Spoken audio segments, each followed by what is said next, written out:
Welcome back. My name is Mike Severin. You've reached Art and Soul, a painting show with some inspiration and some motivational concepts maybe. Hope you're having a good day. I'm glad you're joining me. And if you're not having a great day, well, maybe by the end of it, you'll start feeling a little bit better.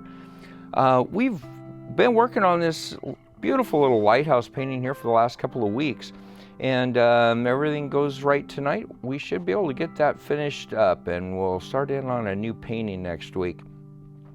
I won't go into a whole lot of detail. If you'd like to see how we've done that, you can catch either an earlier episode, or you can YouTube me and find it there. So I'm going to kind of go through just some basics of what we've got here on our palette that we're working with today. We've got some cad yellow, some cad orange, yellow ochre, burnt sienna, our white. We've got both a lake green here, and they call this sky blue, an evergreen, a purple, our phthalo blue, and our alizarin crimson. That's the word. All right, so let's get to do some painting. We're going to be doing a lot of highlighting today, which is always the fun part of a painting, and it just kind of makes the whole thing pop and come together. But before we do that, I want to, probably some of you noticed, I've left some space on both the front and the back of this little lighthouse keeper's house. And what I'm going to do is I'm going to actually put in some nice little evergreen trees, and so we're going to go right into that green, and I'm going to add in just a hair bit of the phthalo blue in there, just to darken it up just a little bit, maybe just a little bit of our thinner there. That's good. And we've got the fan brush, as you can see here, and trees are really simple to do, and we're going to go right over the corner here of that house. So we'll just take it and we just make a line down, and then we take it on its side, and we just go back and forth across, back and forth across. And it makes beautiful little evergreen trees there. And we'll reload, and we'll put in a couple more of those, maybe just right in the background there. And we'll put one right up against the end of the building here. Reload.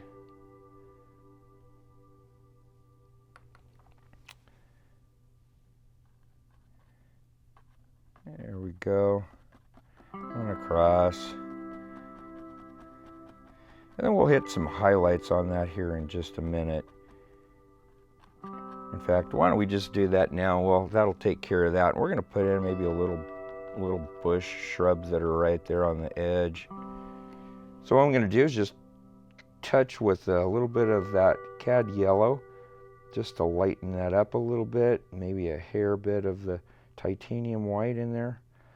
We just want to make sure that this gets a nice light color that we can hit here on the right side of these trees where the light source would be coming in. And as you can see, we just hit that really quickly. Really simple to make these trees, and you can make a lot of them in a hurry. And we'll just do the same thing over here on this side. Maybe a couple little highlights on those bushes that are right there. Yeah, that looks good. Maybe a few little just indications of some shrubs that might be there. Hardy little bushes you'd have to be to live there, right on the edge of the ocean. Right, so once we've done that, I want to take and get our lighthouse structure itself highlighted out now, and get him looking where he looks good. So I'm going to grab a little bit of the titanium white here,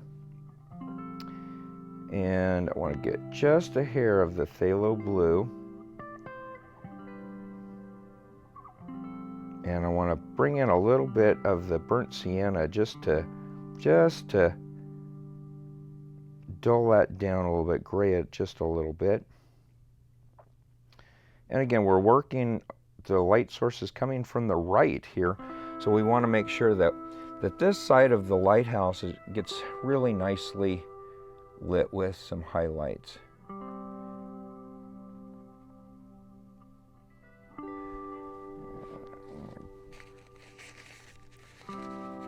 Still got a lot of that on my brush, but I just wanted to get the excess off, and now I'm going to go straight into the white.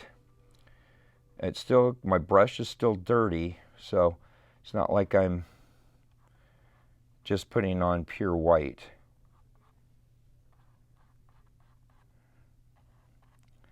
And I don't know if you can see it on the camera or not, but when I was trying to get that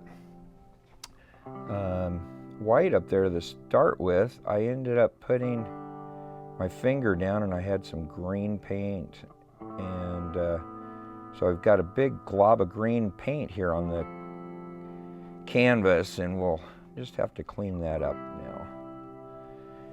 Like I say, they're not mistakes. We just work with them as they come along. So you ask how you do that. Well, I'm going to take my little piece of paper towel here, and I'm going to grab just dab a little bit of the corner into the paint thinner. And because this is dry, I can use the paint thinner on it, and it's not going to remove the paint.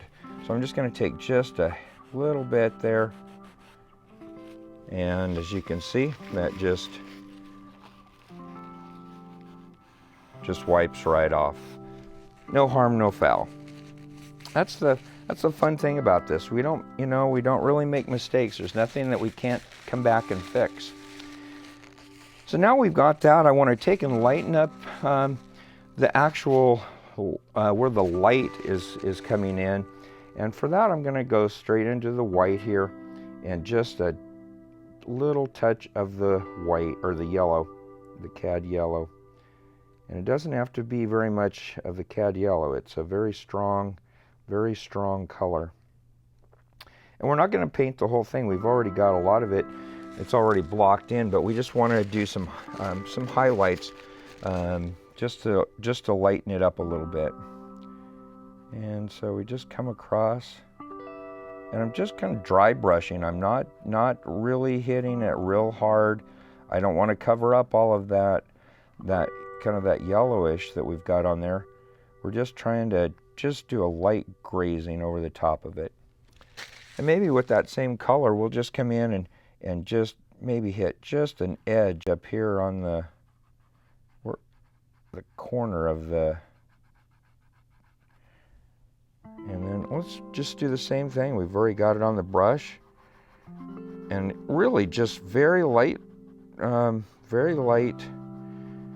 dry brushing. Not a lot of paint actually on the brush itself. And I think we're going to call that one, leave that pretty good.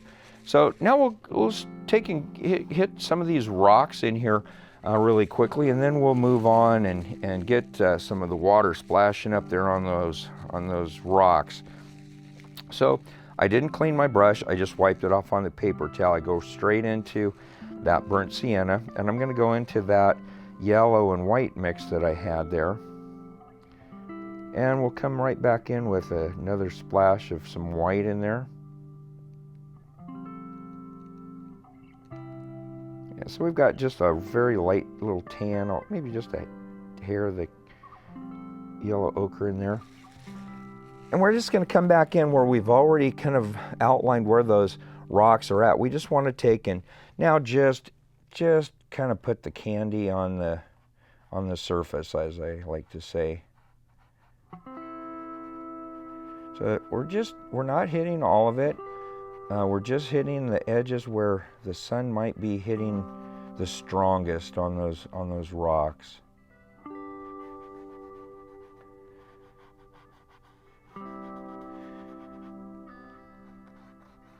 I've been doing a lot of reading here in the last few weeks and months, and it's been very interesting. I've kind of had some books that have just been kind of flopped in my lap, and I think that the timing was just perfect for them because I needed to hear them.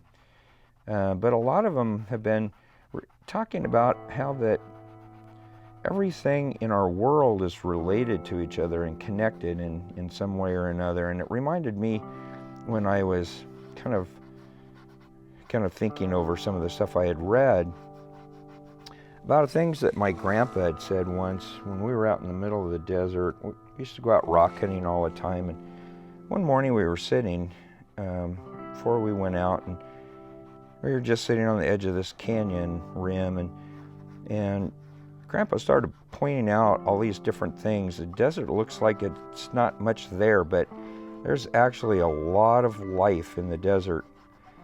And as he's pointing out the different things, the little grasses and little lizards that were scampering around, and the bugs that you could hear, and the distance you could see birds that were flying. And he leans over and he said to me, "It's all alive." And he said, "We are just part of this big universe, but we're all alive. We're all coexisting on this planet together." And he said, "We put off energy to the planet around us." And at the time I was like 17 years old, and it didn't make a whole lot of sense, but I remember that conversation in that morning with my grandpa, and it's a precious memory for me.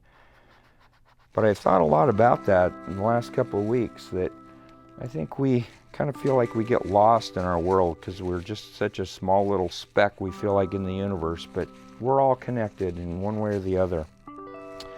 So as you can see, as I was talking there, I just kind of hit the highlights of where those rocks were at. So now what I want to do is I want to come in here and I want to start developing and putting where those waves are coming up onto, hitting the rocks and maybe cresting over the top of the rocks here in the foreground. And so what we're going to do is we're going to grab a little bigger brush here. We'll go back to my favorite of the little, well, actually we'll go a little smaller. We'll go down here to the 1/2 inch. So I want to take out some of that phthalo blue and a lot of that white. We're just going to take and get a pretty good pile here because we're going to be working out of that. I almost got it too strong with the phthalo blue. That'll work. So what we're going to do here is I want to make these waves where we know that, right here on the point, there's going to be a big thing of waves that are going to be hitting those rocks. And all I'm doing here, I'm just turning the brush, keep turning the brush, and I'm just trying to get where there would be splashes of water coming up, where those waves would be coming up, like that. And then we want to take and just tie the bottoms of those back into our water. Yeah, something like that. And you can take as much time doing this as you'd like to develop those waves the way you would like them. They can be as detailed or as loose as you would like them. Yeah, that looks pretty good across there. I like that.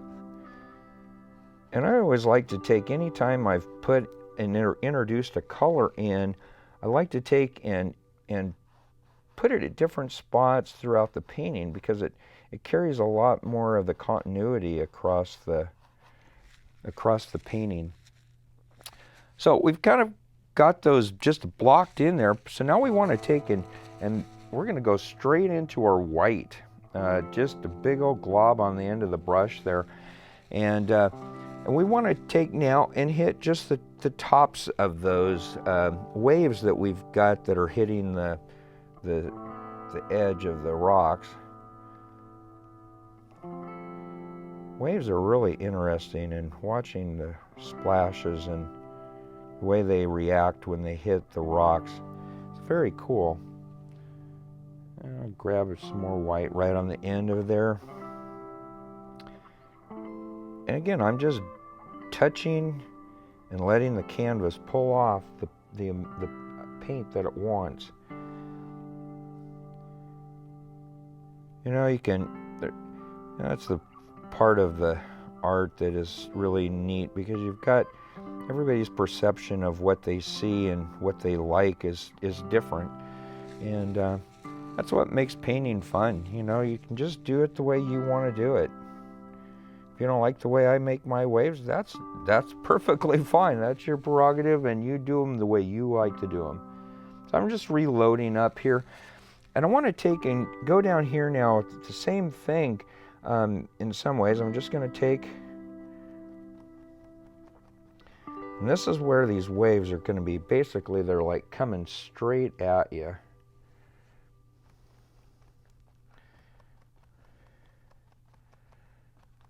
There we go. And maybe the water's coming down, running down in between, as it would be cresting over those rocks. And maybe down through here a little bit.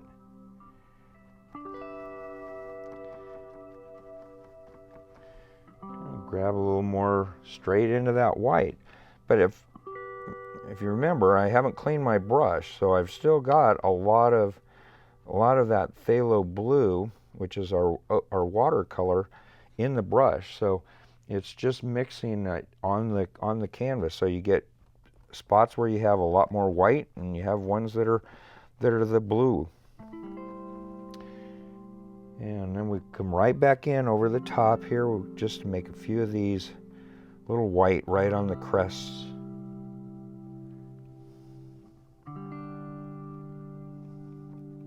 Yeah, like that. One of the things that I read was talking about the ocean and how that it seems so vast, but it's all made up with little single droplets of water, which I thought was kind of cool, because a lot of times I felt like, you know, I'm kind of lost, like I said, in the universe, but yet each one of us is a little drop of energy in our world and in our great universe. And with all of us, we can make a difference. We need that water out there. We need the land. We need what it does for our environment. So I've got the paint thinner now on my fan brush, and I want to go straight into my white. And I didn't clean that out well enough, and I got some of the green in there, but that's okay. I'm not going to panic over it. So now what we're going to do is, we did this a couple of weeks ago on a different painting, but we're going to take now use the fan brush, and I'm going to take and do it like we're getting some splashes. The water is spraying up, and basically it's just take the brush, and you can do this with anything. Some people use toothbrushes, all sorts of different bristle brushes, but you can do it with the fan brush here. And as you can see, just make some really cool, realistic patterns that come onto the canvas.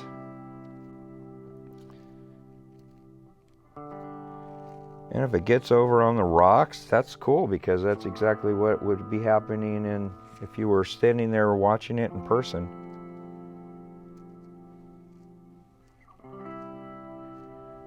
That looks cool. I always like doing this for some reason. Be sure you watch where you're doing it so you don't cover up the TV with it or the entertainment center. Your spouse might be a little unhappy with you. All right, so now I'll clean up those fingers a little bit that are covered now in paint thinner and paint. So what we've got is, it's really kind of come together really nicely there. I want to take and just clean up now just a little bit of these where I've got some harsh things with the water.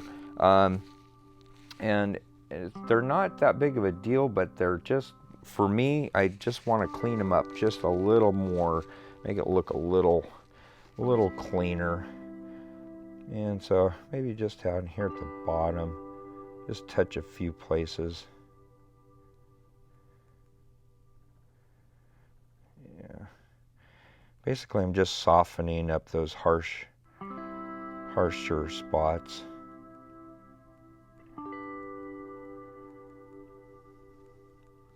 Oh, that's good. Yeah, I like that. I'm hoping that these shows are actually helping you, inspiring you to pick up the paintbrush and paint along with me, or do whatever it is that you like to do for creation. Just kind of doing a little highlight with where that water might be coming over there. Maybe just a little, like it's cresting over, cascading over, maybe a little over here. Yeah, I like that. As you can see, this has not been a very difficult painting. It's just doing it, taking it in its steps, and not getting too excited about it, too ahead of yourself. I want to take now, while we've still got a little bit of time, I want to take and just do a little bit of highlights that are across here, maybe to highlight some of those tops of those waves that are out there that you see at sea. And we'll just kind of just do a few little, doesn't have to be much, but just is kind of nice, just like the crest of the waves that are across there.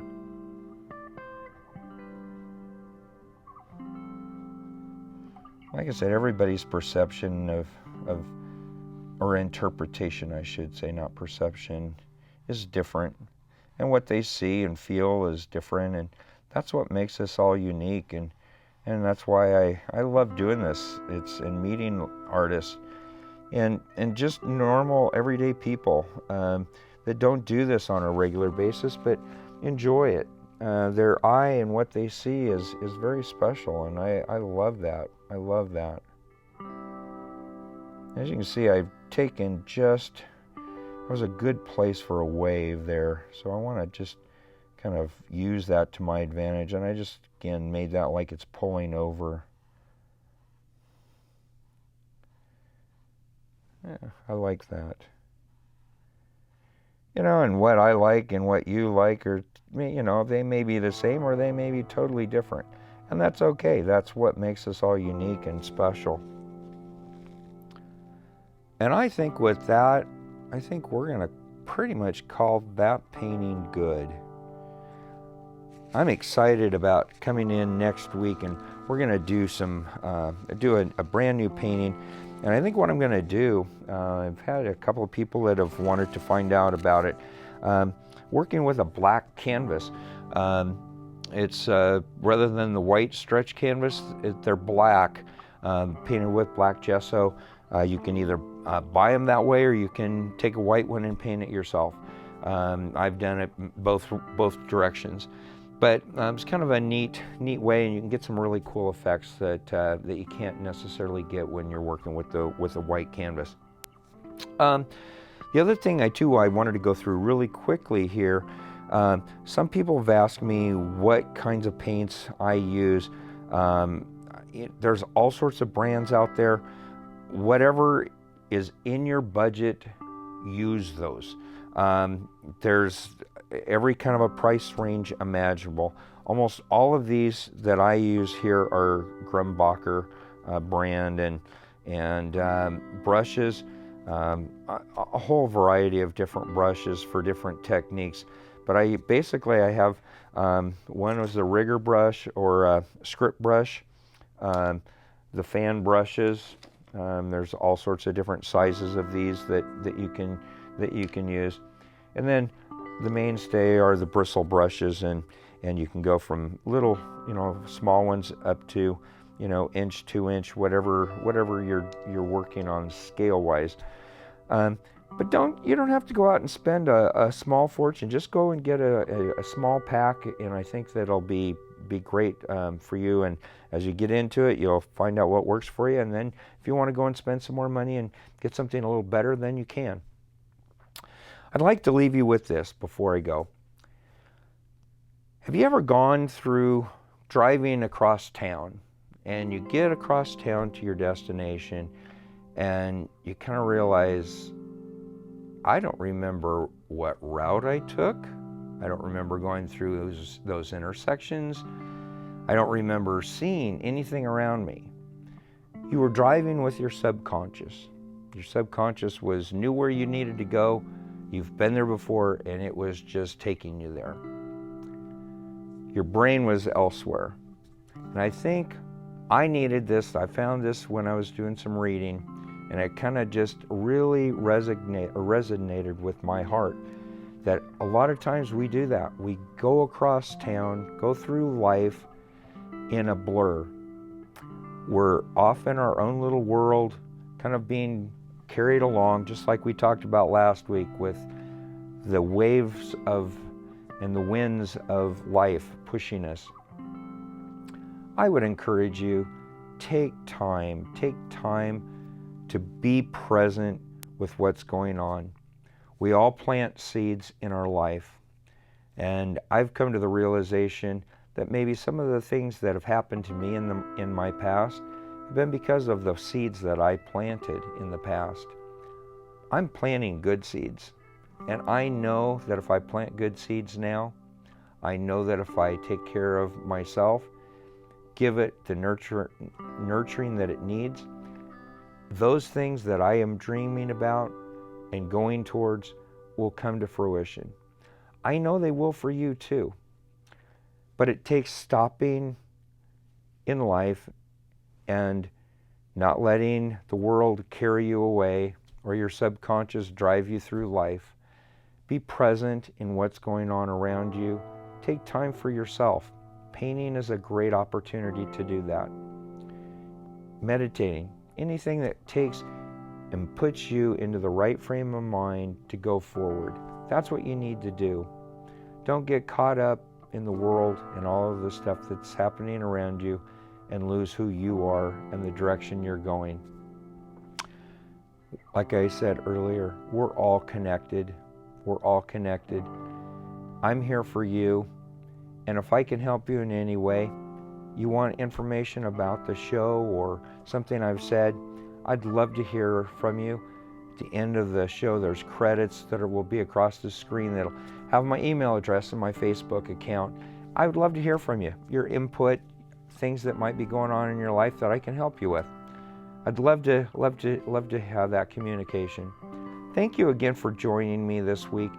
I will be back here next week with another show, and stay inspired this week. Do something for you, and like I said, stay focused on where you're going, and your dreams can come true. CJ, I love you.